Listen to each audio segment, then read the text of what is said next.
السلام عليكم ورحمة الله تعالى وبركاته. السلام الزينات، ان شاء الله راكم بخير وعلى خير. اليوم جيتكم بهذا الطبق المسكوتشو المالح اللي راه داير حالة في المواقع. انا اخر وحده واقيلا تجربه صراحه بنين بزاف، كنت حقريتها صراحه، بصح البنه تاعه ولا اروع. نتمنى ان شاء الله تجربوا خياتي وتخلوا لي ارائكم في التعاليق. قبل ما نبدا نصلي ونسلم على رسول الله عليه افضل الصلاه والسلام. نفوتوا الوصفه تاع النهار اليوم، ما تنسوناش غير بهذيك الجام، الله يخليكم. نفوتوا المكونات اللي عندنا اللي راح نحتاجوها في هذا المسكوتشو المالح. عندي شويه تاع الشابلور، عندي حبات تاع البيض هكا كيما تشوفوا، راح نزيد من بعد عندي نص حبه بصل مقطع رقيق وفص تاع الثوم مسكرفج. بالنسبه للتوابل عندي ملعقه صغيره تاع الملح، ملعقه صغيره نتاع فلفل اسود، وملعقه صغيره تاع توابل مشكله، ملعقه صغيره نتاع الكيري ولا تابل الدجاج، تقدروا تستبدلوها بملعقه صغيره تاع راس الحانوت. عندي نص صدر تاع الدجاج. والمكون الاساسي اللي راح نحتاجوه في هذه الوصفه اللي هي البطاطا.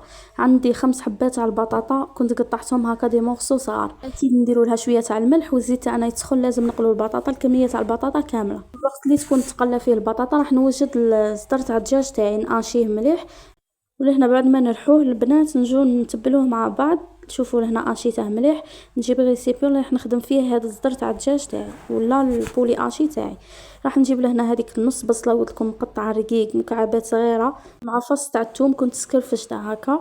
راح نزيد لهنايا كميه تاع التوابل اللي ذكرناها في الفيديو، ملح، راس الحانوت ولا الكيري. عندي تاني اعشاب منسمه اللي ما عندهاش دير شويه توابل مشكله، يعني راس الحانوت ولا تابل الدجاج. عندي الملح اكيد، وعندي شويه تاع المعدنوس.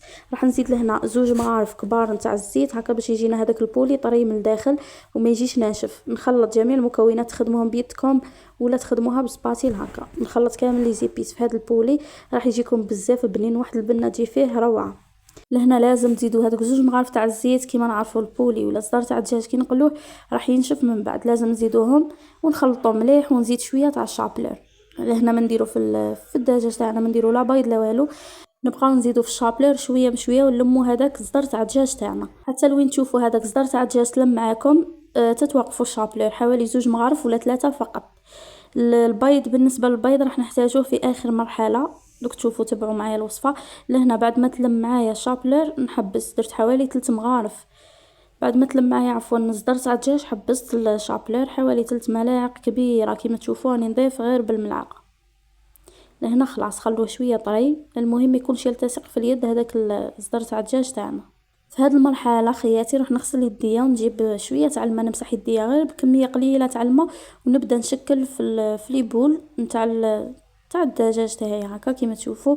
نبدو نشكلوا فيهم شويه كبار، ما تصغروهمش هكا باش يبانوا في الطبق نتاعنا. راح نكور كامل كميات، قطع لكم كميه مليحه بنصف صدر دجاج فقط. كيما تشوفوا لي بول راني نكبر فيهم شويه، نديروهم بحجم 40 غرام ولا 45 غرام، تكون لابول هذيك نتاع الدجاج تاعي شويه كبيره. كيما نعرفوا الصدر تاع الدجاج كي نقلوه راح يزيد يتقلص الحجم تاعه شويه باش يجوا باينين تاني في الطبق تاعنا. نكمل كامل كميه، نكورها كامل تعطيكم كميه ما شاء الله ونرجع معكم. لهنا بعد ما نكورو كامل كميه راح تعطيكم نصف صدر دجاج 17 حبه ولا 17 كريه تاع الدجاج. كيما تشوفوا الكريات بحجم متوسط يعني ماشي صغير، وعطاتنا 17 حبه. لهنا في نفس المقله اللي غليت فيها لي فريت ولا البطاطا تاعي راح ندير فيها كميه قليله تاع الزيت، نقصوا كامل هذيك الزيت و2 مغارف تاع المارغرين. ونجيب الكره تاع الدجاج تاعي نقصوا لهم نار متوسطه ونجيو نحمروهم من كامل الجهات، نحمروهم نعطوهم تحميره شابه باش يعطونا قو وبنه شابه في الطبق تاعنا. هنا نحط كامل كميه في المقله تاعي اللي تكون كبيره شويه ونقليهم مع بعض. لهنا بالنسبه للكرات حبيباتي تاع الدجاج اللي تبغي تحشيهم بالجبن تقدر يعني تحشيهم بالجبن، اكيد راح يتقلاو معاها ويعطوها تحميره شابه. كيما نعرفوا الدجاج غير يتقلى مليح يتغلف هذاك الجبن وما راحش يخرج معكم في المقله. اللي بغات تحشي هنا الكرات تاعها بالجبن عادي تقدري ديري لها الكميه تاع الجبن من الداخل.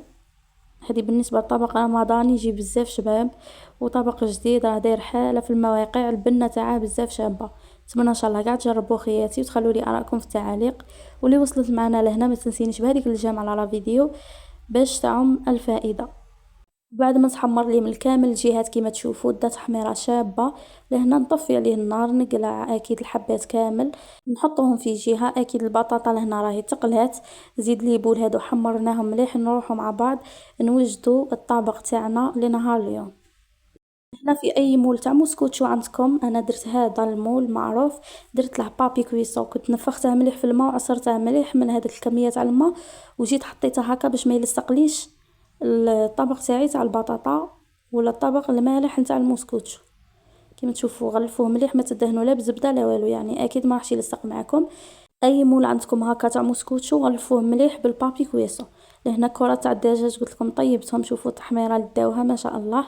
اول حاجه نبدو بها يعني نوجدوها هي البطاطا، راح نخلي هاد الكرات بجهه ونجيب البطاطا تاعي الكميه كامل اللي قليتها، راح نحط لها لهنا كاول مرحله 2 حبات تاع البيض.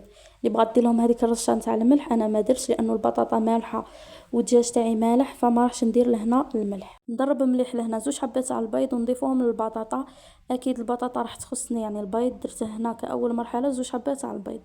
اكيد كميه تاع البيض كانت جاتني قليله، زدت حبه واحده اخرى، سما 3 حبات تاع بيض بحجم كبير كانت كفاتني في الكميه تاع البطاطا تاعي كامل.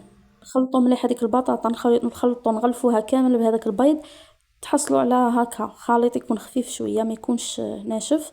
نحط كاول طبقه يعني كميه تاع البطاطا نقسموها ل2، نحطوها نفرشوها من تحت، وراح نزيد نحط هذوك الكرات في الوسط هكا نستفهم كامل. لهنا حاولوا ديروا يعني كميه تاع الكرات كتروا شويه، تبقى لكم حبات خلوها للتزيين من بعد عادي. لهنا حطيت كميه تاع الكرات كامل، خليت حوالي 5 حبات راح نديرهم كتزيين في الاخير. جبت لهنا فرماج مقطع هكا شرائح باش يجيني هاد الطبق من الداخل معسل شويه، ونكمل كميه تاع البطاطا كامله. صراحه هاد الطبق بزاف بنين، نتمنى ان شاء الله قاع تجربوه اللي مازال ما دارتهش. واكيد تقدروا تحضروا في رمضان كطبق لطاولة اول يوم رمضان ولا ثاني يوم رمضان، يجي بزاف بنين من الداخل. وثاني هذيك البطاطا تجي بزاف طريه ومشمخه، ما تجيش كاع ناشفه. راح نزيد هكا شرائح تاع الفرماج، تقدروا ديروا فرماج رابي هكا على الوجه، ندخلوها الفرن 20 دقيقه 25 دقيقه راح يطيب معنا هذا الطبق ويكون ناشف. غير تشوفوا هذاك البيض نشف والبطاطا شويه دات هذاك اللون ذهبي، نخرجوها.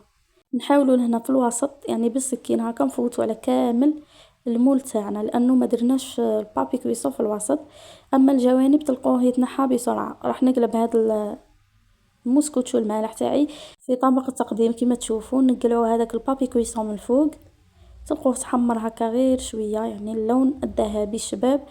لهنا راح نجيب صوص فرomage اللي كنت حضرتها، يعني درت ملعقه كبيره تاع الزبده وملعقه كبيره تاع الفارينه، حمصتهم مليح شغل بيشاميل، وديروا لها كاس تاع الحليب وكميه تاع الجبن مبشور، يعني كثروا لها الفرomage باش تجي بنينه. وزدت لها شويه تاع الملح فلفل اسود وكانت هكا جاهزه. اللي تبغي تقلها بزاف تخليها تغلي يعني مع التحريك المستمر، اللي ما تبغيها هكا خفيفه يعني ديرها من الفوق تخليها غير تغلي غير شوي وتطفي عليها. لهنا من الفوق زدت شرائح نتاع الفرماج لهنا تاعي جوده، كنت قطعته بالقطعه تاع البطاطا شرائح هكا رقيقه، ونحط هكا فوق الصوص فرماج وهي سخونه. نحطوا هذوك شرائح تاع الفرماج هكا رقاق والصوص فرماج تكون حاميه. شوفوا كيفاش راح يتشكلوا على شكل ورده، يبدو يسرولاو هذوك الشرائح تاع الجبن يعطوكم شكل بزاف شباب. التقديم يعني هو اختياري، تقدروا تقدموا هذا المسكوتشو المالح مع جلبانه ولا زيتون مع حتى صوص بيشاميل ولا صوص فيها شامبينيو عادي، انتوما يبقى عندكم اختياري. انا كان عندي زيتون هكا قدمتها معاها، حتى هذاك الكرات تاع الدجاج اللي كانت مقليه كانت بقاولي زدتهم هكا في الطبق. والتقديم يبقى اختياري خياتي. نتمنى ان شاء الله يعجبكم هذا الطبق، ساهل كانه قراصه يعني ما يديش معكم كامل الوقت. كي تقصوا هذاك الطبق تاعكم من الوسط تلقوا هذوك الكرات تاع الكفته ولا تاع الدجاج، تقدروا تعوضوها حتى بالكفته، يجي بزاف شباب. ولهنا كنا كملنا وخلاص لا فيديو تاعنا. خليكم في امان الله الذي لا تضيع ودائعه، نلتقي في وصفه جديده باذن الله. خليكم في امان الله، سلام.